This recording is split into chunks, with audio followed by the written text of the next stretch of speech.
Okay, hope you can hear me. So this is a little bit of a quick pack shakedown. I'm going to try and make this one a little bit quicker. I won't go through all the details, but I'll go through the main stuff.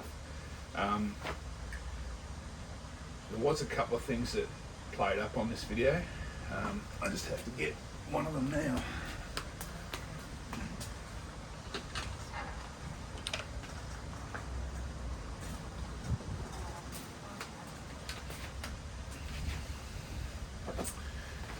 Okay, I'm back. Alright, so I'm at Caravan Park at Albany, so there's going to be a little bit of noise here. My main equipment malfunction on this trip was one of my Lecky poles. I don't know if you can see the end of that.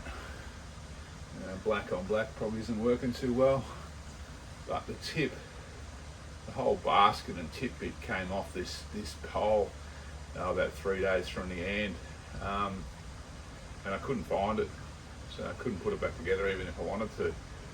So look, to be honest, the pole still worked, just was a bit ugly.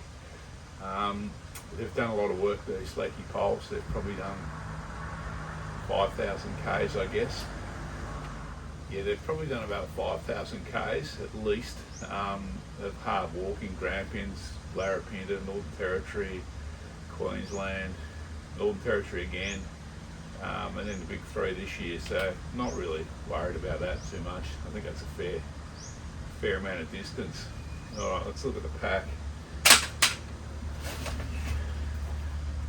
Hockers, these are my second pair of speed gates. These ones are the ones I walked the last bit of the Hyson on, and I did the last 300 Ks, so these are about 600 Ks. These are Speedgate 5s. I started the walk in Speedgate 6s and actually threw them out when I got to Walpole after, well, I guess it'd be 750 Ks, but it was a really hard 750 Ks for trail runners. A lot of water, a lot. As you'll see, if you've watched the videos, you'll see how much I was wading. And obviously I didn't video all the wades, so there was a lot more than you saw. And the water had sand in it, so the sand was very abrasive on the inside of not only my feet but the shoes as well. So yeah, look, the Hockers were fine. I think this is a walk of all the long walks in Australia. This is the best one for trail runners. Okay. Usual sit pad. It's an old sleeping pad from years ago. It's just maps and trail shoes and camp shoes or Havianas. I took a 1 litre Nalgene and a 1 litre Gatorade. That was all the water I carried. That was fine for me.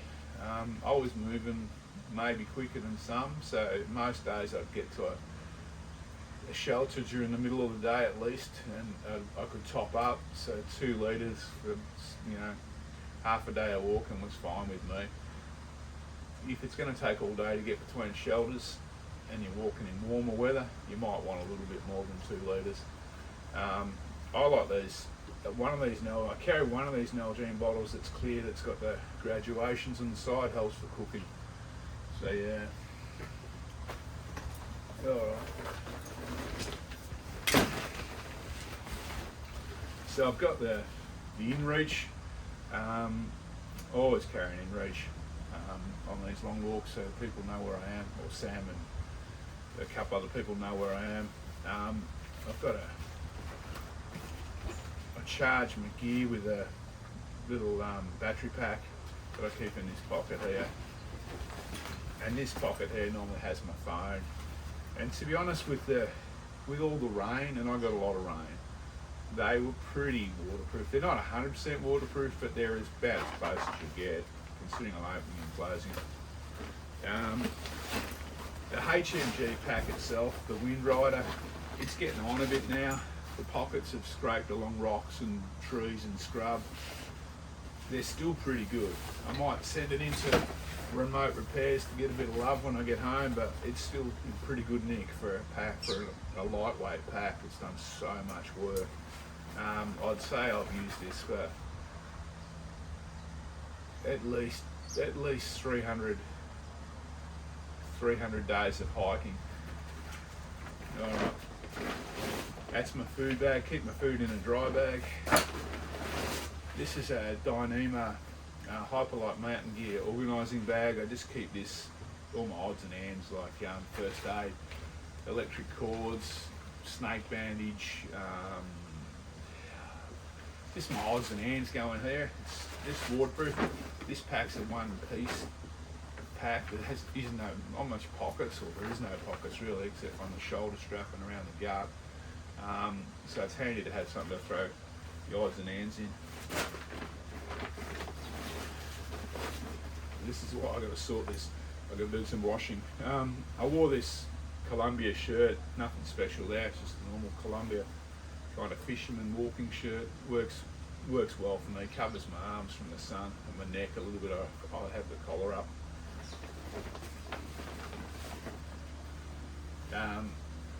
Macpac Caples shorts, I think, if you can get them. I like them. Maybe too short for some people, but I like them.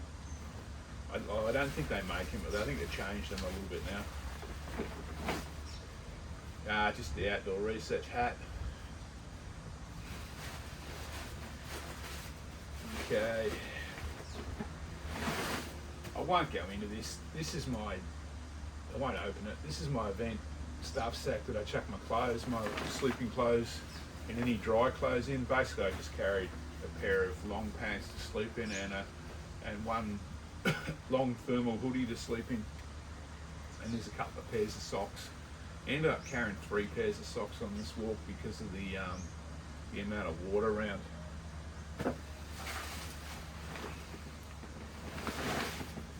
Okay, this is my Tier Gear quilt. I used the quilt on this walk. It's good down to, it was probably too warm to be honest. It was good down to about -2. I got a little bit hot, but yeah, some people, I sleep pretty warm, so it's up to you to kind of judge that. Look, it's fine. Quilt's good. I like quilts just for the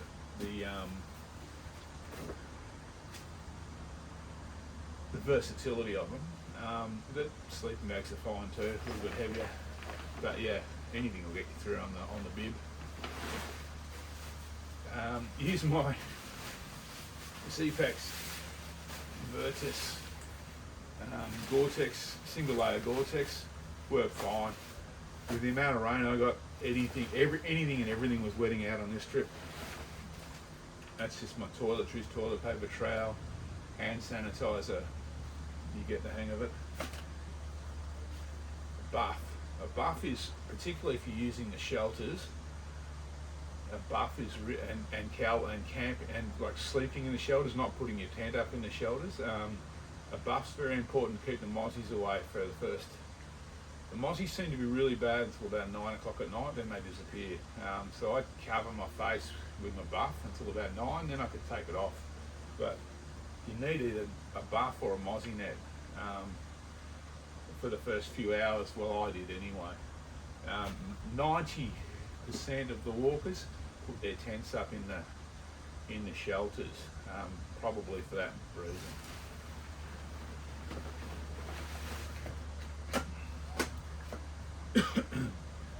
Here's my little toque pot cooking system. So I've got the gas cylinder in there, lighter, knife, some spare matches. It's 900ml, it's perfect size for me.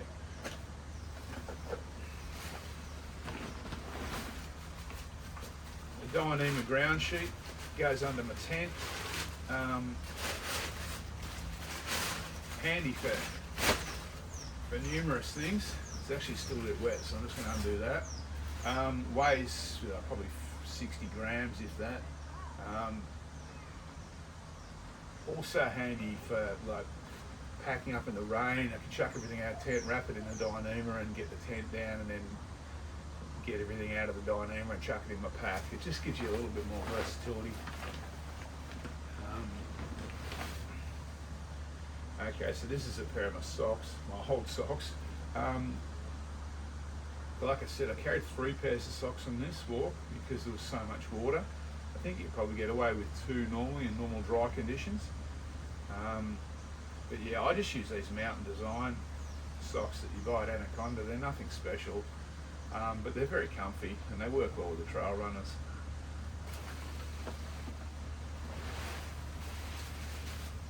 I didn't use these. These are overpants. I didn't use them apart from throwing them into my pillow. Possibly could have left them at home. I don't really feel the cold. If you really felt the cold, you'd possibly want overpants because there was days that it rained all day. I only felt cold on one day. That was a day walking into, I think it was Denmark in the hail, where it hailed on me for hours.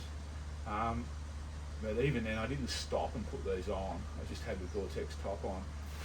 So yeah, whether you'd want to take overpants is more of a personal decision. If you feel the cold and you're walking in like late winter, early spring like me, then maybe they will be an option. If you don't feel the cold or you're walking in drier, warmer times, probably not really worth it.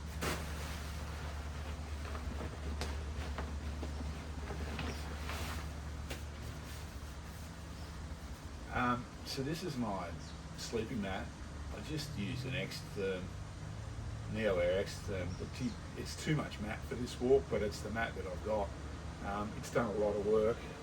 Yeah, like I was saying, it's done a lot of work. This mat has probably had at least a year's worth of me sleeping on it. It's still going strong. And as I was saying, it's probably too much. It's got an RV of like 6.9, so it's good for the snow. Probably too much mat for the bib, but I'm not going to buy a new mat just to walk the Bibbulmun Track. So one thing you want to consider on the bib is if you're going to camp, and not like camp in the shelters, which most people do, if you're actually really going to camp on the ground, a lot of the ground is either gravel. It's up north, it's rounded gravel. Down south they've made these camping pads with this sharp gravel. I would have bought my Z-mat to put underneath just to give the air mat a little bit more protection. I didn't bring it.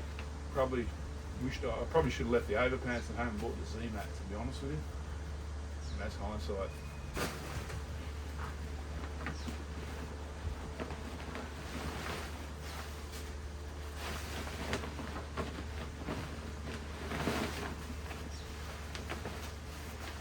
Okay, tent. One of my favourite bits of gear. This is my Z-Packs duplex. Very, very good tent. Kept me dry when I used it. I didn't use it a lot because of the amount of rain. It just, obviously, if you've seen the videos, you saw what I went through. Most people, from my observation, are carrying self-standing tents and putting them up inside the shelter. So the shelters on the bib are almost effectively covered camping shelters. This could be put up in the shelter, but there's a bit of mucking around doing it. So I didn't. I just kind of cowboy camped in the shelters.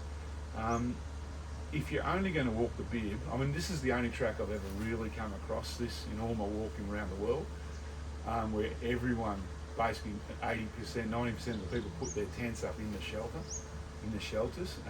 It's unusual anywhere else. If you're only going to walk in WA in the bib, you probably want to buy a freestanding tent just to make it easier. If I was going to walk the bib again, I would probably bring up one of the mozzie nets that I could hang from the roof that you tuck under your sleeping mat. I think that's the logical kind of solution for the staying in the shelters and keeping the mozzies away. But look, yeah, it's going to be personal preference, that one, what you want to do. Yeah, like I said, it's going to be personal preference a little bit what you're going to do. The duplex, geez, they're like a convoy of grey nomads there in their 50-foot caravans driving out the door. I'm not going to stop. the rain over in WA, I found, well, in my limited experience in my month or so on the track, it was a little bit different to what I'm used to. It came down very heavy in showers, and then it might ease off, but then you get these real heavy bursts. It was almost like tropical. Had to be a little bit careful where I pitched the duplex, that it wouldn't pool too much with water. The water wouldn't come up through the bathtub floor, but if there was enough heavy rain, it'd splash on the ground and bounce back up through the mesh and into the bathtub floor. So I think it's something to be aware of over here. I'm not sure if the conditions I got, well, I know the conditions I got were a lot wetter than normal. I mean, locals were saying it's the wettest August ever, but still keep it in mind.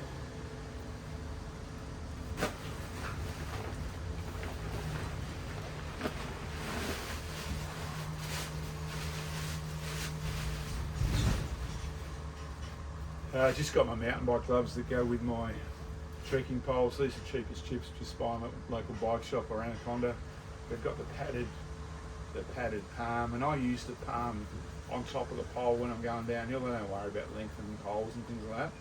I use that as like a shock absorber for my knees and my arms going down hills with the poles. I carried this Garbo bag. Should have chucked a couple of spares in the food drops because this one's buggered. On this walk, with the amount of rain I got, I didn't really have any trouble with my pack getting wet, which if you've seen the videos, you'll know how wet it was.